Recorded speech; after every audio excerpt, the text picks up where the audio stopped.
Throughout human history, war has been a recurring force shaping civilizations, often appearing inevitable due to a complex web of political, economic, and ideological motives.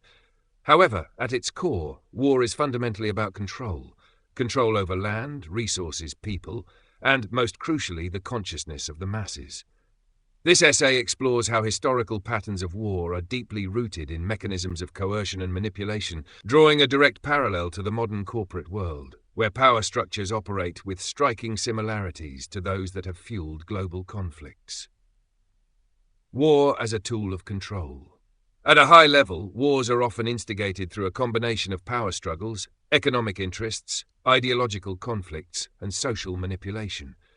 Despite the complexity of these motivations, a common thread emerges. Those in power manipulate collective consciousness to justify and sustain conflict. The pursuit of power and expansion.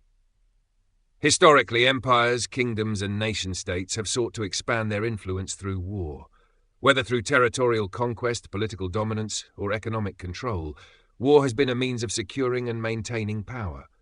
Ruling elites, whether monarchs, political leaders, or corporate magnates, have repeatedly leveraged war to solidify their authority, often under the guise of protecting national interests or defending against existential threats. Economic drivers of conflict wars have frequently been driven by economic imperatives. Control over critical resources such as land, oil, minerals, and trade routes has been a consistent motive behind many conflicts.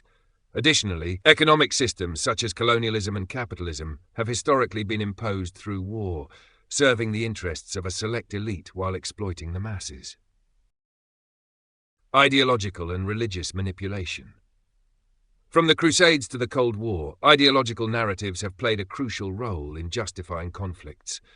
Leaders have consistently used religious, nationalistic, or political ideologies to rally support, creating a stark us versus them dynamic that fosters division and hostility.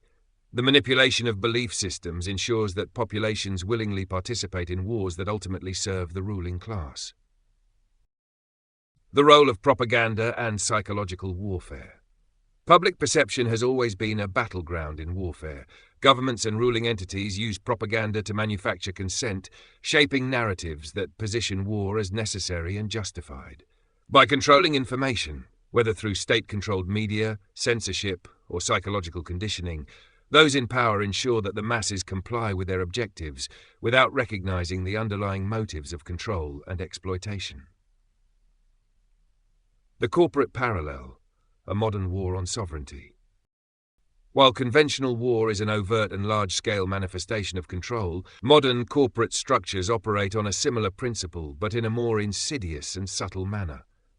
Just as governments and ruling elites have historically manipulated populations into war, corporations manipulate their employees into compliance, often without them realizing it.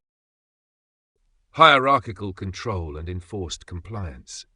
Modern corporations mirror the hierarchical power structures of empires and nation-states. Decision-making is concentrated at the top, with executives and stakeholders exerting control over employees at every level of the hierarchy. This centralized structure ensures that employees function as obedient participants within the system, much like soldiers in a war, conditioned to follow orders rather than question authority. Employees are often subjected to policies and corporate cultures that dictate behavior, thought patterns, and even personal beliefs. Those who resist these imposed norms risk exclusion, termination, or career stagnation. The underlying objective is to create a workforce that aligns with the company's objectives without questioning the broader implications of their compliance. The imposition of corporate culture as a means of control. Large corporations, particularly those with global reach, enforce specific cultural frameworks that all employees must conform to, regardless of their personal beliefs or cultural backgrounds. These frameworks are often presented under the guise of inclusivity, diversity, or progressivism, but ultimately serve as tools for ideological control. By defining acceptable thought and behavior within the corporate environment, companies override individual sovereignty, much like ruling elites have historically done with entire populations. The rise of corporate-imposed woke culture in the West is a prime example. While marketed as progressive, it often functions as a means of thought control, dictating what employees can say, believe, and engage with. Employees who fail to conform to these constructed realities risk professional and social ostracization, effectively mirroring historical tactics of suppression used in wartime propaganda. Psychological manipulation and the manufacture of consent. Similar to governments using fear and nationalism to rally populations for war, corporations use economic insecurity and workplace culture to keep employees compliant. The threat of unemployment, loss of benefits, and social exclusion acts as a psychological weapon, ensuring that workers remain subservient. Employees become conditioned to believe that their success and stability depend on total adherence to corporate ideology, just as citizens in war-torn societies are led to believe that their survival hinges on unwavering patriotism and support for the ruling agenda. Corporations as micro-war zones. The power struggles within corporate environments closely resemble the geopolitical conflicts that lead to war. Middle management often serves as enforcers of the corporate hierarchy, ensuring that employees below them remain compliant while they themselves are subject to control from above. This creates a system where oppression is enforced at every level, with the true power resting in the hands of a select few at the top. In essence, employees become both prisoners and enforcers within their own working environments, much like soldiers who enforce military orders, yet remain powerless in the grand scheme of war.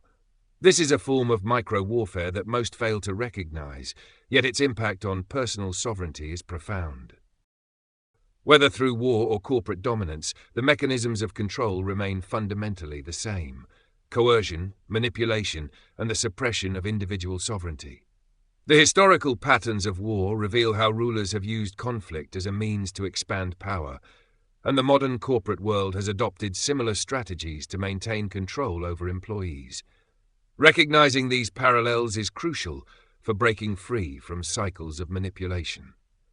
Just as questioning war narratives can lead to a deeper understanding of global power structures, questioning corporate norms can empower individuals to reclaim their autonomy. Awareness is the first step toward dismantling these systems, allowing for a shift from controlled compliance to conscious sovereignty.